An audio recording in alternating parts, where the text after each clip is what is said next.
Hi friends, வாங்க இன்றைக்கி ரவையும் தயிரையும் வச்சு பன் தோசை பண்ணியிருக்கேன். பாருங்கள், இட்லி தோசைக்கு மாவு இல்லாத நேரத்தில் இந்த மாதிரி செஞ்சு கொடுக்கலாம். பாருங்கள், சூப்பராக வந்துருக்கு, எப்படி அழகாக வந்துருக்கு பாருங்கள். இதுக்கு வந்து நான் கார சட்னி வச்சுருக்கேன். வாங்க இது எப்படி செய்யணும்னு நம்ம வீட்டுக்குள்ளே போய் பார்க்கலாம். நம்ம ரவை பன் தோசைக்கு ரவை எடுத்துக்கலாம்.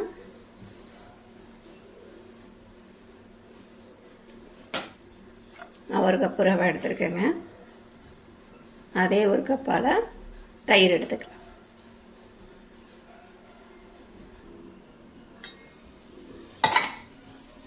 புளிக்காத தயிராக எடுத்துக்கோங்க, அப்போ தான் டேஸ்ட்டு நல்லாயிருக்கும். புளிச்சிருச்சுன்னா கொஞ்சம் நல்லா இருக்காது.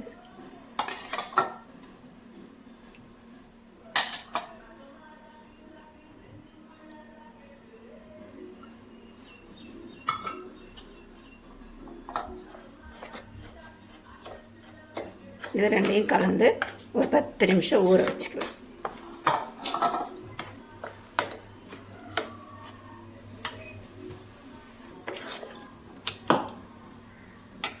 இது 10 நிமிஷம் நல்லா ஊறட்டும். இது ஊறுறதுக்குள்ள பார்த்திங்கன்னா நான் வெங்காயம், கேரட்டு, பச்சை மிளகாய், கருவேப்பிலை, உளுத்தம்பருப்பு இதெல்லாம் தாளிச்சிக்கலாம். வதக்கி எடுத்துகிட்டு வந்துடலாம்.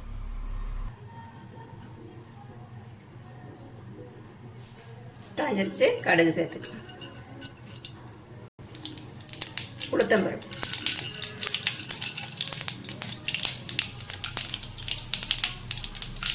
பச்சை மிளகாய்,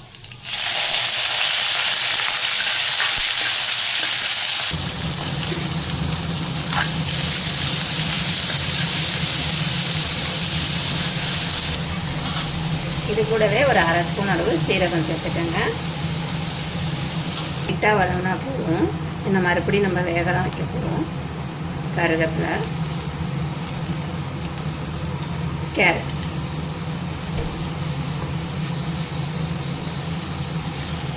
ஆஃப் பண்ணிட்டு ஆறிட்டு இருக்கட்டும். நம்ம அதுக்குலாம் நம்ம மாவை அரைச்சிட்டு வந்துடலாம்.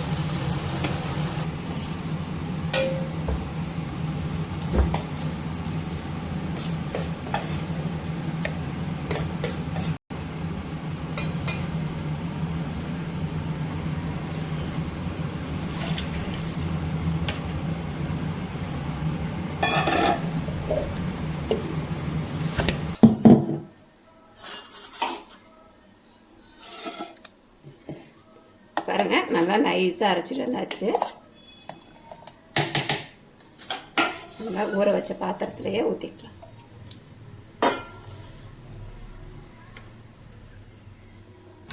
நம்ம வதக்கி வச்சுருக்க கேரட்டு, வெங்காயம் இதெல்லாம் சேர்த்துக்கலாம்.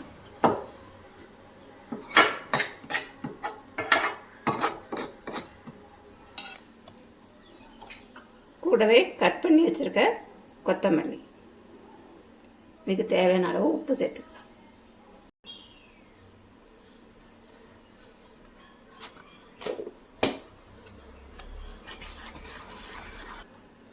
ஊற்றி எடுத்துக்கலாம்.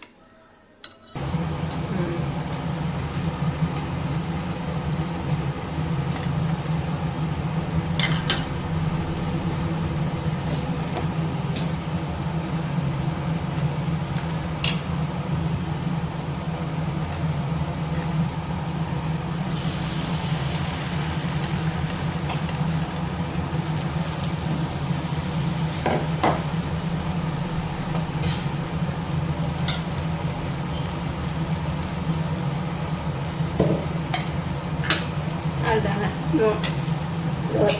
தோசை ஊற்றியாச்சு. இப்போ இதை நம்ம மூடி போட்டு வேக வச்சுக்கலாம்.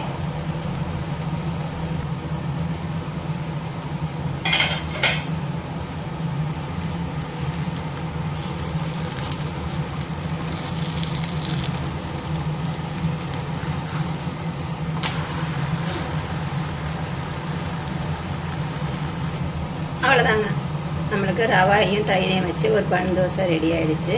இட்லி தோசைக்கு மாவு இல்லாத நேரத்தில் இந்த மாதிரி செஞ்சு கொடுத்துடலாம். பசங்க நல்லா விரும்பி சாப்பிடுவாங்க. ஏன்னா கேரட்லாம் போட்டிருக்கோம், வெங்காயம்லாம் போட்டிருக்கோம். நல்லா வெந்துருச்சு.